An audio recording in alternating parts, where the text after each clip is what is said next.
नमस्कार, आप देख रहे हैं प्रदेश का भरोसेमंद news channel India news Rajasthan. मैं हूं आपके साथ दीप्ति द्विवेदी। बुलेटिन में हम आपको प्रदेश की 5 बड़ी खबरों से रूबरू कराएंगे जिससे आपका सीधा सरोकार जुड़ा है।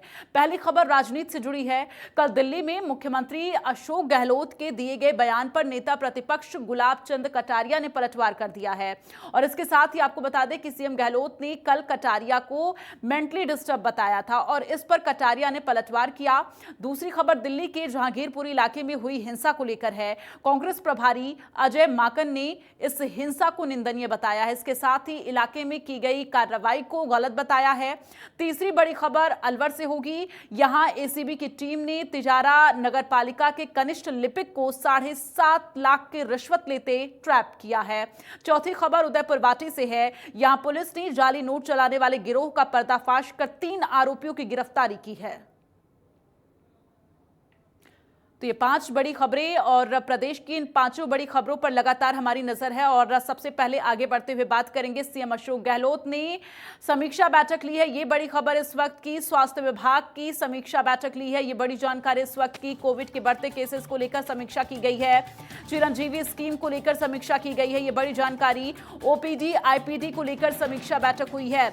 तो स्वास्थ्य मंत्री परसादी लाल मीणा मौजूद रहे। ये बड़ी जानकारी। आपको बता दें कि एक बार फिर से कोरोना के केसेस बढ़ रहे हैं जिसको लेकर अब समीक्षा की जा रही है। राज्य में हालात बेकाबू ना हो, इसको लेकर सीएम अशोक गहलोत गंभीर है और इसी को लेकर यह समीक्षा की गई है। तो ये बड़ी जानकारी आप तक पहुंचा रहे हैं। आपको बता दें स्वास्थ्य मंत्री परसादी लाल मीणा भी इस दौरान समीक्षा बैठक में मौजूद रहे।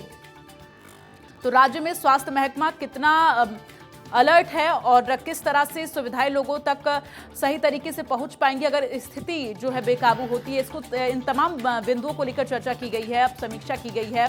आपको बता दें एक बार फिर से कोरोना के केसेस बढ़ने शुरू हो गए हैं जिससे एक्सपर्ट का यह अनुमान है कि जिस तरह से कोरोना के केसेस बढ़ रहे हैं ऐसे में ये चौथी लहर का रूप ले सकती है। यानी कि ये माना जा रहा है कि कोरोना की चौथी लहर अब आ चुकी है। तो ऐसे में प्रदेश में स्थिति जो है वो काबू में रहे, इसको लेकर समीक्षा की गई है। स्वास्थ्य विभाग की समीक्षा ली है, समीक्षा बैठक ली है सीएम अशोक गहलोत ने।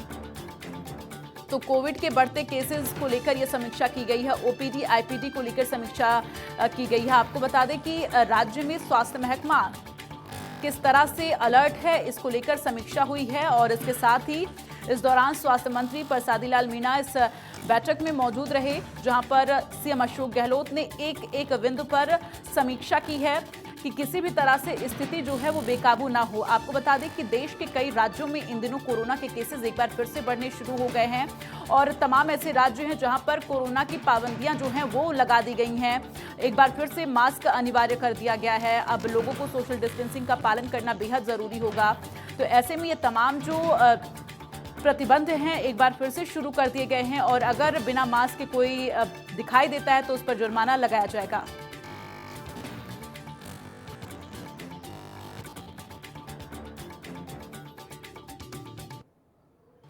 संवाददाता दिनेश डांगी का रुख करेंगे ज्यादा जानकारी के लिए, हमारे साथ लाइव जुड़े हुए हैं। दिनेश, जिस तरह से लगातार एक बार फिर से देश के तमाम ऐसे राज्य हैं जहां पर कोरोना के केसेस बढ़ रहे हैं, ऐसे में राजस्थान का अगर हम जिक्र करें तो यहां पर सीएम जो है वो काफी ज्यादा गंभीर नजर आ रहे हैं। फिलहाल जो समीक्षा की गई है, किन किन बिंदुओं पर समीक्षा हुई है? जी बिल्कुल, देश के कई राज्यों में पिछले दिनों से जो कोविड के केसेज है उनमें बढ़ोतरी देखी जा रही है। जैसे दिल्ली, यूपी, महाराष्ट्र और गुजरात, इन राज्यों में एक हफ्ते से लगातार जो पॉजिटिव केसेज है वो ज्यादा रिपोर्ट हो रहे हैं। बात हम राजस्थान की करें, अभी यहाँ पर स्थिति पूरी तरह से कंट्रोल में है। टोटल 128 एक्टिव केस है, लेकिन कल ही 21 पॉजिटिव केस रिपोर्ट हुए हैं राजधानी जयपुर में। और एक चौंकाने वाली बात है कि 4 बच्चे हैं वो भी पॉजिटिव पाए गए, जिसमें 2 स्कूल के बच्चे हैं। हालांकि सिचुएशन पूरी तरह से नियंत्रण में है, लेकिन मुख्यमंत्री अशोक गहलोत ने जब कोविड के संक्रमण फैलता गया खुद उन्होंने मॉनिटरिंग की, तो आज उन्होंने एहतियातन स्वास्थ्य महकमे की बैठक ली और कहा कि ये कैसे पड़ोसी राज्यों में बढ़ रहे हैं, तो इसके लिए किस तरह अपने पहले ही पाबंदियां लगाई जाए या किस तरह तक कदम उठाए जाए ताकि यहाँ पर दस्तक नहीं दे। वहीं ठीक है दिनेश, एक बार जरा आप दर्शकों को ताजा हालात बता दीजिए। राजस्थान राज्य में अभी कोरोना के केसेस कितने हैं और इसके साथ ही वहां पर स्थिति क्या है? जी देखिए, राजस्थान में टोटल आज के दिन की बात करें 128 एक्टिव केसेज है। दिन में चौंकाने वाली बात है कि अकेले राजधानी में 110 पॉजिटिव केस है, यानी 18 बाकी 32 जिलों में है, लेकिन टोटल जो 110 है वो पॉजिटिव केसेज राजधानी जयपुर में, जाहिर सी बात है ज्यादा यहाँ पर आबादी है, ये एक चौंकाने वाली बात है। लेकिन स्थिति पूरी तरह नियंत्रण में है। लेकिन पिछले 2-4 दिन से केसेज यहाँ पर बढ़ रहे हैं। जैसा कि मैंने बताया 4 बच्चे पॉजिटिव हुए हैं, लेकिन उनकी एक चौंकाने वाली बात यह भी है कि 18 साल से उनकी कम आयु है। लेकिन स्थिति कह सकते हैं एकदम कंट्रोल में, ऐसी कोई बात नहीं है। लेकिन अच्छी बात है कि खुद मुख्यमंत्री आगे बढ़कर पहल कर रहे हैं कि हमें पहले ही जागरूक रहना चाहिए, मास्क जो है लगा कर रखना चाहिए। इस तरह दिशा निर्देश जारी कर सकते हैं कि जो सोशल डिस्टेंसिंग है या कोरोना से बचाव के जो उपाय है उनको हमें अपनाना चाहिए। दूसरी जो चिरंजीवी बीमा स्कीम है, यानी 10 लाख रुपए तक का एक परिवार का जो बीमा होता है, फ्री इलाज होता है, उसमें किस तरह तकनीकी और अन्य बाध्यताएं आ रही है उसको लेकर भी समीक्षा की। बिल्कुल, आपने बाधाओं का जिक्र किया दिनेश। ऐसे में अगर हम गौर करें, जब कोरोना की दूसरी लहर आई थी उस समय ऑक्सीजन की किल्लत सबसे ज्यादा देखी जा रही थी। ऐसे में प्रदेश में ऑक्सीजन की सप्लाई को लेकर क्या कुछ इंतजाम है? और अगर, क्योंकि देखिए स्थिति लगातार कई राज्यों में जो है वो लगातार गंभीर होती जा रही है, अगर राजस्थान में इस तरह की स्थिति उत्पन्न होती तो स्वास्थ्य महकमा कितना तैयार है? जी देखिए, जब दूसरी लहर आई थी तो देश भर में ऑक्सीजन की काफी दिक्कत हुई थी। उसके बाद एसएमएस अस्पताल में यहाँ एक प्लांट लगाया गया, कई जगह प्लांट लगाए गए और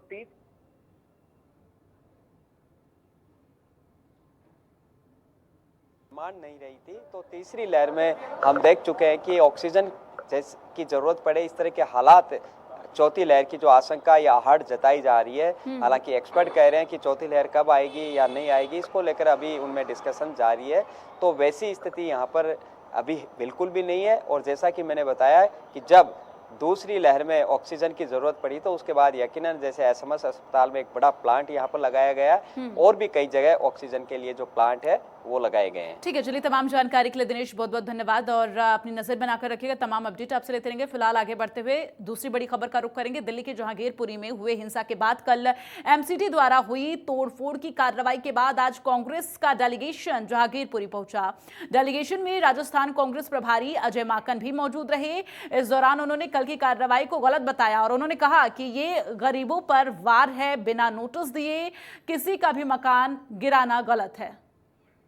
गिराया जा सकता है। इसमें कोर्ट का आदेश है 2019 का, और 2019 के अंदर कोर्ट ने, डबल बेंच ने आदेश दिए जिसको सुप्रीम कोर्ट ने अपहोल्ड किया, और जिसके अंदर बड़ा स्पष्ट ये कहा गया है कि किसी को भी बगैर नोटिस दिए नहीं उसका मकान गिराया जा सकता है। ये कोर्ट के आदेश है जो कि आज मैं यहाँ पर लेकर के आया हूँ। और जब कोर्ट के आदेश है, भारत सरकार की पॉलिसी है कि बगैर नोटिस किसी को नहीं हटाया जा सकता है, गिराया जा सकता है, तो क्यों ये काम यहाँ पे कल हुआ है।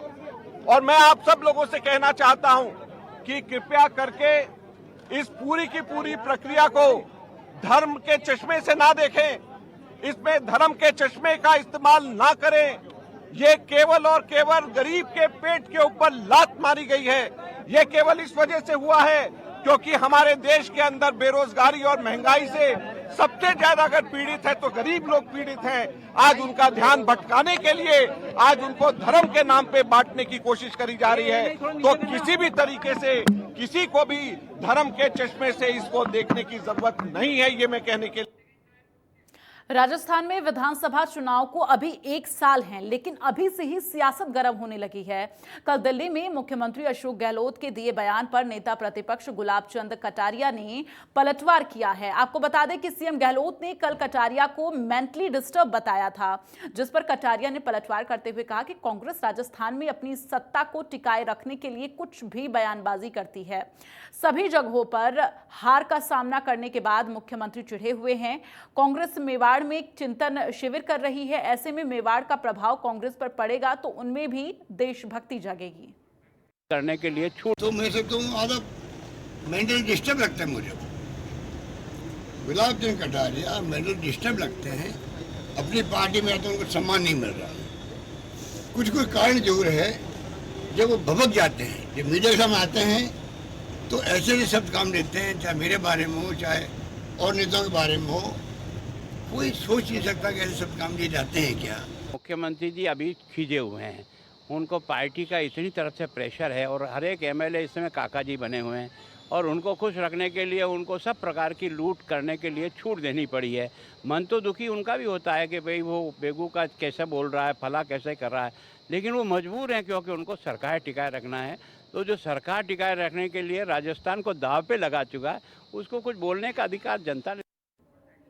तो कांग्रेस और बीजेपी के बीच लगातार वार पलटवार का दौर जारी है। आपको बता दें कि अभी विधानसभा चुनाव होने में 1 साल का वक्त है, लेकिन इस बीच में लगातार वार पलटवार का दौर चल रहा है।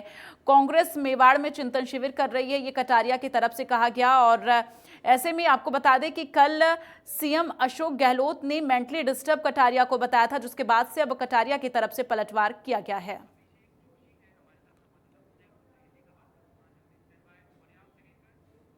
तो लगातार वार पलटवार का दौर जारी है और इसी पर ज्यादा जानकारी के लिए सीधे रुख करेंगे। हमारे साथ उदयपुर से अभिषेक जोशी हमारे साथ संवाददाता लाइव जुड़े हुए हैं। अभिषेक, जिस तरह से यहाँ पर वार पलटवार का दौर चल रहा है, देखिए अभी विधानसभा चुनाव में थोड़ा वक्त है, लेकिन यहाँ पर सियासत जो है वो काफी तेज होती हुई नजर आ रही है। जी बिल्कुल, बताना चाहूंगा कि जिस तरह से गहलोत ने कटारिया पर वार करते हुए कहा था कि वो मेंटल डिस्टर्ब है, क्योंकि कटारिया द्वारा कई बार इस तरह के बयान दिए गए हैं जिससे वो सुर्खियों में रहे हैं। पहले जिस तरह से महाराणा प्रताप के लिए इन्होंने अपनी बयानबाजी की थी, उसी के क्रम में अभी जो है वो रावण को भी, जो कटारिया ने अपने एक बयान में उसको अच्छा व्यक्ति बताया है, अच्छा इंसान बताया है। और उन्होंने, कटारिया ने ये कहा था कि रावण ने किस तरह की सीता का हरण करके कोई गलती नहीं की थी।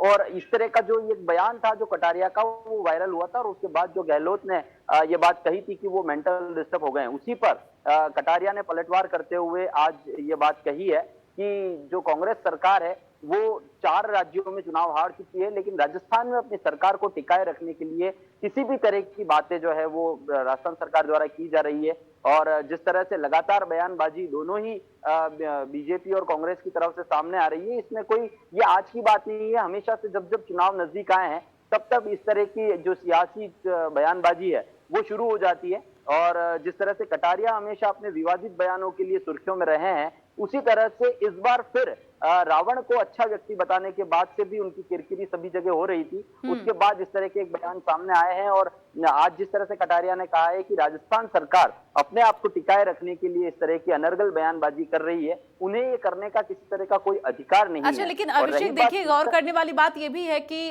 जो 5 राज्यों में विधानसभा चुनाव हुए वहां पर कांग्रेस को भारी हार का सामना करना पड़ा। उसके बाद अब देखिए जो पलटवार किया गया है कटारिया की तरफ से, उसमें इस बात का जिक्र हुआ है कि मेवाड़ में चिंतन शिविर चल रहा है, यानी कि कहीं ना कहीं, और तमाम जो बैठकों का दौर चल रहा है कांग्रेस पार्टी का, तो ऐसे में सवाल जो ये उठ रहे हैं वो कहीं ना कहीं लाजमी भी है। लेकिन इन सब के बीच अगर चिंतन शिविर की हम बात करें तो वहां पर किस तरह से मंथन चल रहा है, क्योंकि उसको लेकर अब सवाल उठने लगे हैं।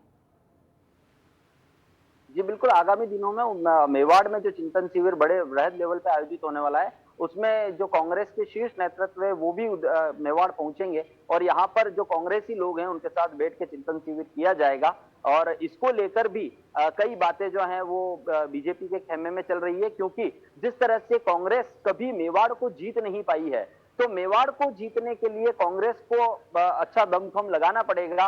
और शायद इसी को लेकर यहाँ पर चिंतन शिविर किया जा रहा है, क्योंकि मेवाड़ में हमेशा भारतीय जनता पार्टी का मेवाड़ गढ़ रहा है। गुलाब चंद कटारिया को कांग्रेस कभी हरा नहीं पाई है। पिछले 25 से 27 सालों से बीजेपी का जो राज वो मेवाड़ पर है, और मेवाड़ पर कांग्रेस को अपनी जीत हासिल करने के लिए काफी मेहनत करनी पड़ेगी। कटारिया काफी विश्वास से लबरेज नजर आ रहे थे। चलिए, तमाम जानकारी के लिए बहुत बहुत धन्यवाद अभिषेक। और देखिए यहाँ पर लगातार वार पलटवार का दौर चल रहा है, लेकिन आगे बढ़ते हुए अब चौथी बड़ी खबर का रुख करेंगे। आपको बता दें, पंचायती राज मामलात के मंत्री रमेश मीणा चित्तौड़गढ़ पहुंचे और इस दौरान सर्किट हाउस पहुंचने पर प्रशासनिक अधिकारियों, राज्य मंत्री का दर्जा प्राप्त सुरेंद्र सिंह जाड़ावत, सभापति सहित कांग्रेस कार्यकर्ताओं ने उनको गुलदस्ता देकर स्वागत किया। सर्किट हाउस में मीडिया से मुखातिब होते हुए उन्होंने कहा कि सीएम अशोक गहलोत की मंशा के तहत प्रदेश के हर जिले में जाकर विभाग की अलग अलग योजनाओं के बारे में आला अधिकारियों और कांग्रेसी कार्यकर्ताओं से फीडबैक ले रहे हैं। इसके साथ ही उन्होंने कहा कि मुख्यमंत्री की ओर से बजट में की गई घोषणाओं को धरातल पर उतारने के लिए अधिकारियों की बैठक में निर्देश दिए गए। इस मौके पर कांग्रेस कार्यकर्ता, कलेक्टर सहित कई अधिकारी मौजूद रहे। मुख्यमंत्री के दिशा निर्देशों के तहत सभी जिलों में जाना है, हमारे विभागीय समीक्षा करनी है कि भाई हम जो काम या बजट में घोषणा की है, जो हम चाहते हैं, जनता से जो फीडबैक मिला उसके आधार पर काम हो रहा है या नहीं हो रहा है। तो विभागीय समीक्षा होगी, उसमें जो फीडबैक मिलेगा हमारे कांग्रेसी कार्यकर्ता से, आम जनता से, आप लोगों से, उसी के हिसाब से आगे की रणनीति तय की जाएगी। और यहाँ कोई कमी है, यहाँ कहाँ की डिमांड रिक्वायरमेंट है, उसके आधार पर कल हमारी मीटिंग होगी। तो आज आप लोग मिल रहे हैं, और भी अधिकारी मिलेंगे, दूसरे आमजन भी मिलेंगे। कहीं कोई शिकायत आती है, कोई अन्य बात है, तो उस पर भी गंभीरता से चर्चा। और आगे बढ़ते हुए बात करेंगे भरतपुर में पर्यटन मंत्री विश्वेंद्र सिंह ने कलेक्ट्रेट सभागार में अधिकारियों की बैठक ली और उस दौरान सड़क, बिजली, पानी जैसी मूलभूत सुविधाओं को लोगों तक पहुंचाने के बारे में अधिकारियों से चर्चा की। मंत्री ने पीडब्ल्यूडी के अधिकारियों और चंबल परियोजना के अधिकारियों सहित आपको बता दें बिजली विभाग के अधिकारियों को जमकर लताड़ लगाई और कहा कि मंत्रियों के बोलने के बावजूद भी इन अधिकारियों पर कोई फर्क नहीं पड़ता है। कलेक्टर आलोक रंजन को मंत्री ने कहा कि इन सभी को चार्जशीट दी जाए और उनके खिलाफ कार्रवाई अमल में लाई जाए। सड़क की समस्याओं को लेकर मंत्री ने कहा कि ग्रामीण क्षेत्रों में सड़कों की हालत बद से बदतर होती जा रही है, लोगों का चलना मुश्किल हो रहा है, लेकिन पीडब्ल्यूडी विभाग गहरी नींद में सोया हुआ है। समस्या आने वाली आ गए, और बिजली और पानी की मई और जून में सबसे ज़्यादा पानी की। सड़कों की प्रगति आपने देख ली शून्य में। मेरी खुद की विधानसभा क्षेत्र की आज मीटिंग भी है। पानी के लिए आपने देख लिया, कुछ अफसर अलग कह रहे हैं, कोई अफसर अलग अलग कह रहे हैं, इनमें कोई सामंजस्य नहीं है। मुख्यमंत्री जी का ये कहना है कि हमको बजट की हर हालत में इम्प्लीमेंटेशन करना है और बहुत कुछ दिया है बजट, लेकिन जो पहले बजट की अब तक पालना नहीं हुई, तो नए बजट की पालना किस तरीके से करेंगे ये समझ में नहीं। और चलिए आगे बढ़ते हुए खबर जयपुर से है, जहां आराध्य गोविंद देवी जी मंदिर परिसर में श्रीमद् भागवत कथा का आयोजन हुआ। जलदाय मंत्री महेश जोशी ने कथा का आयोजन कराया। मंत्री जोशी अपने परिवार के साथ गोविंद देव जी मंदिर पहुंचे और आपको बता दें कि कलश यात्रा के साथ आज से 7 दिवसीय भागवत कथा का आयोजन होगा और कलश यात्रा में शामिल होने के लिए बड़ी संख्या में गौरंग मंदिर में श्रद्धालु इकट्ठा हुए।